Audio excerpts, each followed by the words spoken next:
Ladies and gentlemen, distinguished guests, the President of the United States and the President of the French Republic.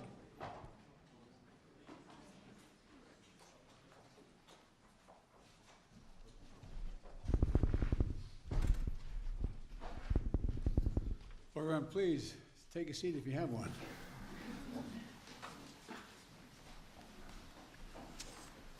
Well, it's great to see you all today. President Macron and I have had a chance to spend some time together. We went to private dinner last night with our wives, and just came to tell you that we're leaving. But it's wonderful to have him here. We've had great conversations and always appreciate the opportunity to share ideas with you, Mr. President. And I especially enjoyed our time that Jill and I and Brigitte had last night in our visit. First time I've gone to dinner, a private dinner in Washington in a long, long time. And, but I had the protection of the French government with me. But all kidding aside, France is one of our strongest partners, and historically, but one of our strongest partners and our most capable allies. And Emmanuel has also become a friend, in addition to being president of that great country. And we share the same values, and we remain the core common agenda that we address all challenges together. And occasionally we have some slight differences, but never in a fundamental way thus far, at least as long as I've been in Washington, and that's been more than a couple of years. Today, we reaffirm that France and the United States, together with all our allies, all our NATO allies and European Union, the G7, stand as strong as ever against Russia's brutal war against Ukraine. We talked a lot about that in our bilateral meeting. And we'll continue to strong support to the people of Ukraine as they defend their homes and their families and their sovereignty and territorial integrity against Russian aggression, which has been incredibly brutal. I knew Russia was, but I didn't anticipate them being as brutal as they have been and what they've been doing. Many of the reporters in this room have been there themselves and covered from there, and they know what it's like. Today, we reaffirm that, as I said, we're going to stand together against this brutality. And we'll continue the strong support for the Ukrainian people as they defend their homes and their families and their nurseries, their hospitals, their sovereignty, their integrity, and against Russian aggression. And I want to thank you, Mr. President, for welcoming that the people of France have given to over 100,000 Ukrainian refugees. It's a mark of who you are as a people. And they're fleeing Putin's just barbarism. Putin thinks that he can crush the will of all those who oppose his imperial ambitions. But attacking civilian infrastructures in Ukraine, choking off energy to Europe, and to drive up prices, exacerbating the food crisis, that's hurting very vulnerable people, not just in Ukraine, but around the world. And he's not going to succeed. President Macron and I have resolved that we're going to continue working together to hold Russia accountable for their actions and to mitigate the global impacts of Putin's war on the rest of the world. The United States is helping Europe diversify away from Russian natural gas in the immediate term, and while accelerating our clean energy transitions, and we're going to continue working in close partnership with Europe as we move forward. I welcome the progress we've already made in many of these issues through the US-EU Task Force on Energy Security. And today, we also committed to deepening cooperation between France and the United States on civil nuclear energy through our bilateral clean energy partnership. Around the world, France and the United States are working to strengthen stability and security. We share the vision, the same vision in the Indo-Pacific.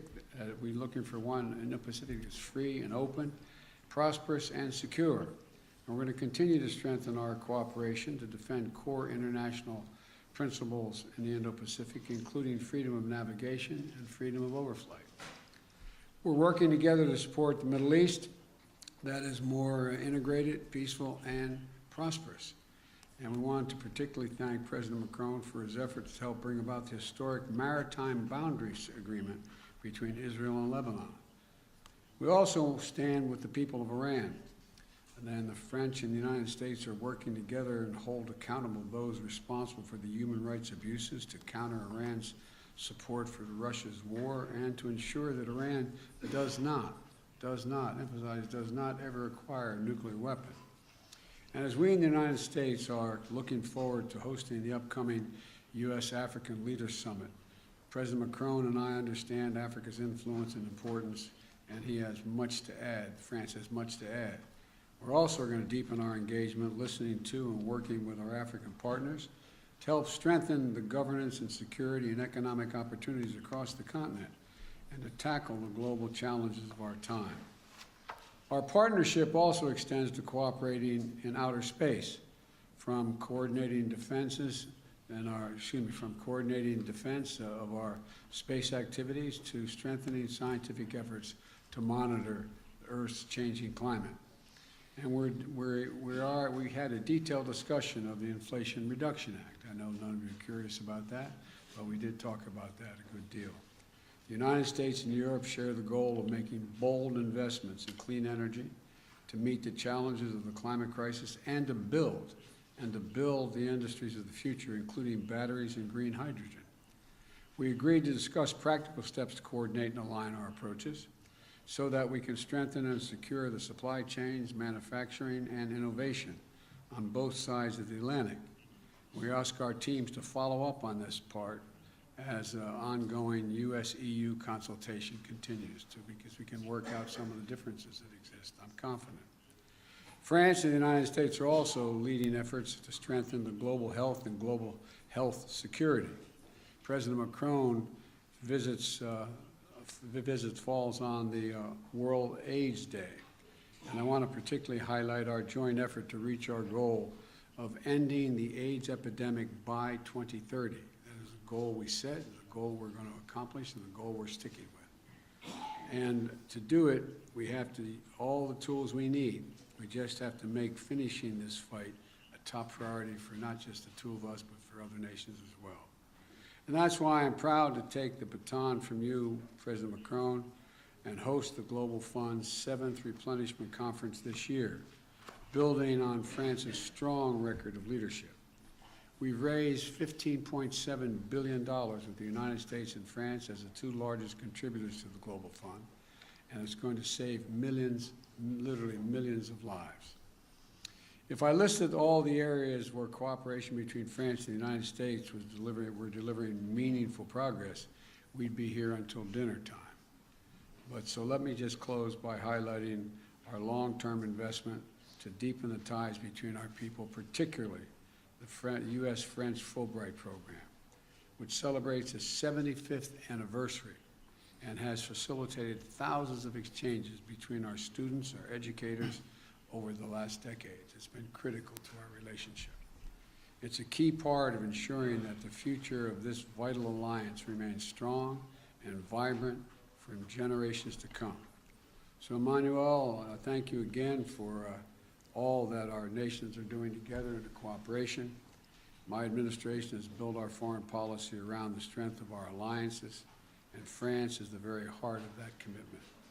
So merci, my friend, and I look forward to continuing to work with you.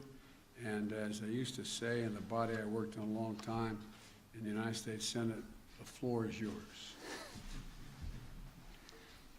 Merci, Monsieur le Président. Monsieur le Président. Thank you, Mr. President. Mr. President, dear Joe, thank you ever so much for these words that very much reflect the discussions we just had.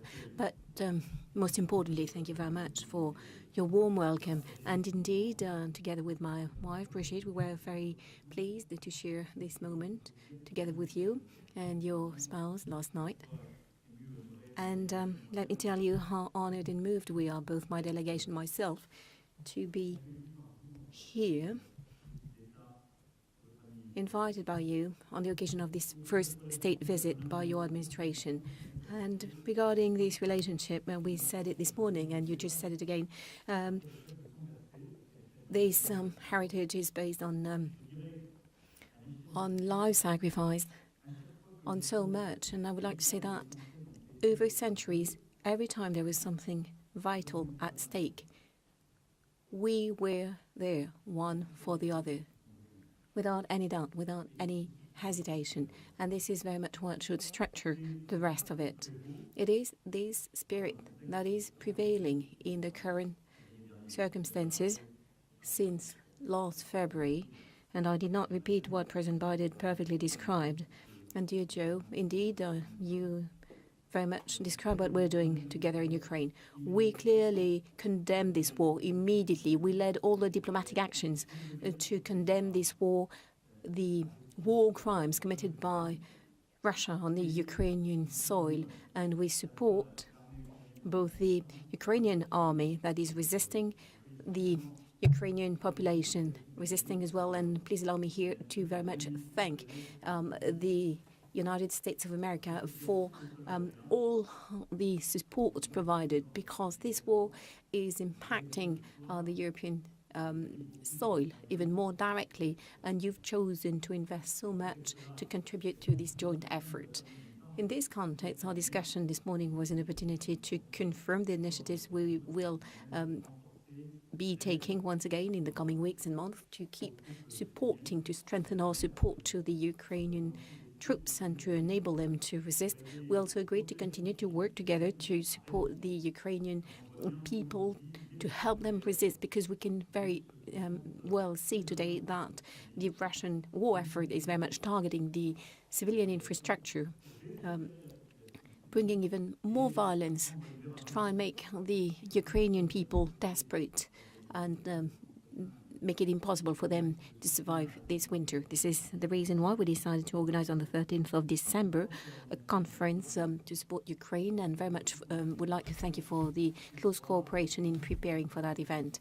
And we're working in close cooperation with President Zelensky based on his 10-point plan that he proposed, and I also would like to take this opportunity to commend the efforts of President Zelensky to try and find a way, a path to peace while leading this heroic resistance they've been organizing for 10 months.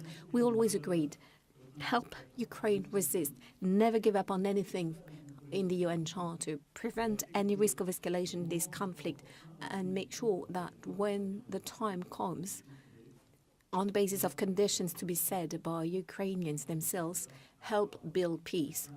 And I believe your positions being so clear, it is something important to us, because we're both working for sustainable peace. We also talked about the direct and indirect consequences of this war, including on food security and energy security for the entire planet. And our joint initiatives within the G20, the G7, very much go in that direction. And we also recall this morning all of that, all we're doing to try and help all countries to weather the consequences of the conflict on their economies. This morning, we also had an excellent discussion on the IRA and the recent pieces of legislation adopted by the American administration. And like President Biden just said, we agreed to resynchronize our approaches, our agendas, in order to invest in critical emerging industries, semiconductors, batteries, hydrogen, everything that is absolutely decisive, because as a matter of fact, we share the same vision and the same willingness. President Biden wishes to create more industrial jobs in the long run for his country, and to build a strong industry and secure your supplies. And this is very much our approach as well. And this is the reason why we task our teams to continue this work in close cooperation, coordination, to find solutions on the topics we identified. And of course, we will coordinate with all of the Europeans and with you to have an agenda that will only bring more jobs, industry jobs in the United States as well as in Europe, and guarantee the strength and the resilience of our supply chains, and to do that with a strong integration. This European work is also the one we want to deliver on all of the issues on our agenda. And President, you just said it. What we would like to do as well is work on a number of topics of the future. And yesterday we had some sessions, working sessions, and our ministers and teams have been working as well, so that we could approve an agenda of hope and for the future.